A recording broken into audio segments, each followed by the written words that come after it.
Hello everyone, welcome to my cooking channel. चलो आज बनैबा छेना खीरी बा खीरा, जोटा कि बहुत ही टेस्टी होता। एते टेस्टी कि कहार नहीं।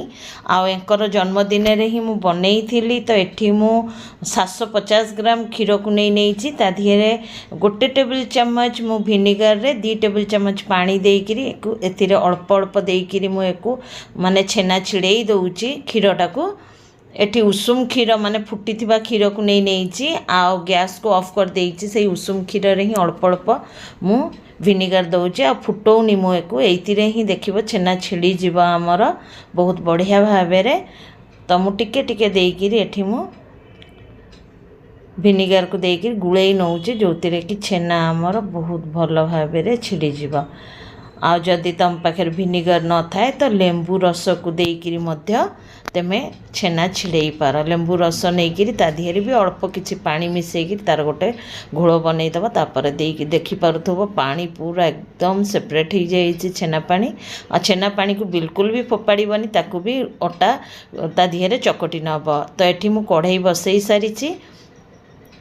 ताधीरे 2 टेबल चामच गुआ घी को नहीं आओ काजू और बादाम को नहीं माने आलमंड को नहीं ताकू टिके नाकू ड्राई माने रोस्ट करने भी घी रे, ड्राई रोस्ट तो नुह। तो तापर टिके भाजी हो गला पर मुठाए खंडे मु एटी किसमिस को पकईदेली, ताकू भाजिकी बाहर करनबा। आ से घी रे ही मु गोटे टेबल चामच चीनी को पकईदेली, ताकू कैरामेल करनबा। ताहले हमर छेना खीरीर कलरटा बहुत सुंदर आसीबो।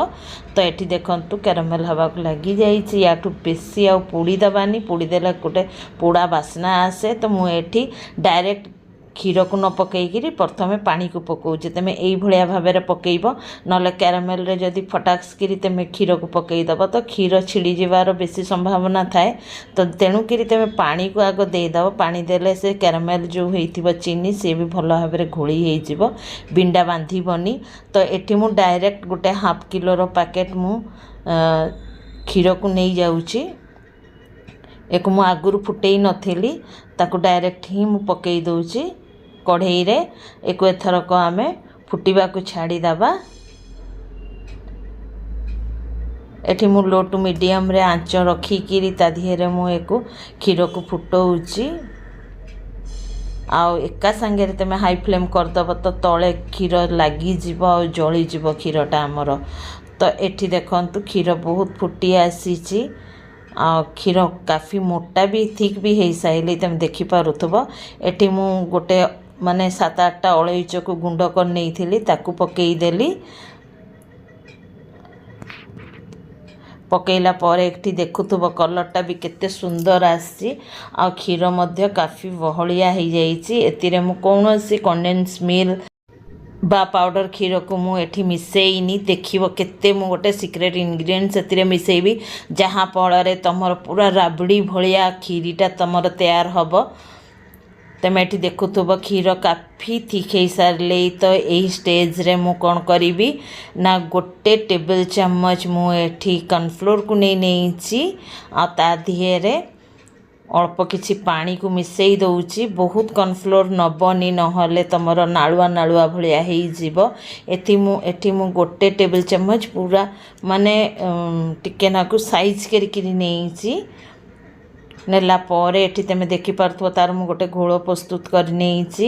आ एई घोल को हम माने खीरी रे पकई दबा, माने क्षीर रे पकई दबा, जोतिरे कि तमर माने पूरा क्षीरटा माने खीरीटा पूरा क्रीमी स्ट्रक्चर रो बनिबो। आ बहुत ही टेस्टी लागिबो। एटा गोटे सीक्रेट इंग्रेडिएंट्स जोतिरे कि खीरी रे तमे पकई पार, जोटा कि बहुत बढ़िया हम। जमता भोजी रे पकई दंती, मु निजे आखि रे देखिछि भोजी रे कॉर्नफ्लोर गोलिकी दंती, ताकि माने ताहाले कौन हम ना खीरीटा बहुत टेस्टी हम। एठी मु छेना सब को भल भाबे रे छाणी नहीं गोटे ये रे। आउ एठी टिके नाकू तमे गुंड गुंड रखिबो, पूरा फाइन करदबनी, ताहाले कौन हम ना छेना खीरी पूरा राबिड़ी हो जिवो।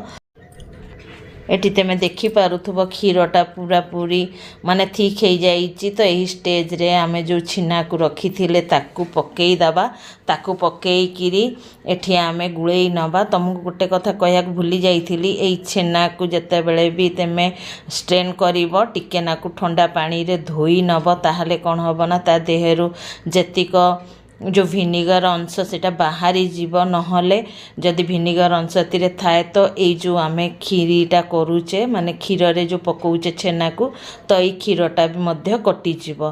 तो मु एठी 5-6 थर छेना को भल भावे धोईकिरी पानी निगाड़ी नहीं तापरे ही एठी मु क्षीर रे पकेइली। एठी देखि पारुथबो क्षीर काफी थिक हो जाइछि। आ एतिरे मु 1/4 कप मु चीनी को पकई थी जोटा कि देखई थी कि मु कही नथली कथा बाउलारे। तो चीनी एतिरे मु 1/4 कप पकई थी। आधा कप जेहेतु मु एठी आधा किलो क्षीर नहीं थी तो सेति पई 1/4 कप मु चीनी को नहीं।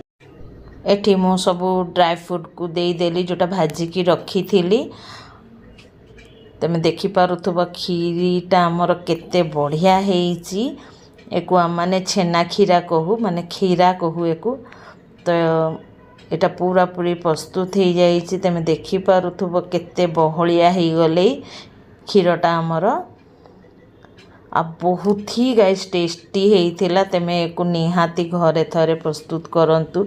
ए रथ यात्रा तो आसुची ही सेतिरे भी तुमे खीरा करि पारो आ खीरा करी भोग मध्य लगे पार जगन्नाथ पाखे। बहुत ही माने टेस्टी जहाँ को कहती भगवान भी माने खुश हो देखि पार्थ्व करचुली पछा आड़ू एकदम छाड़ूनी यानी कि तुमर खीराटा पूरा परफेक्ट बनिकी तैयार हो जाइए। चलो एथर को प्लेटिंग कर दूची मु एटी देखि पार्थ्व मु गोटे बाउल सजई नहीं किसी ड्राई फ्रूट रखी देइथिली ताकू भी पकई देइछि। खाया बहुत टेस्टी होइथिला।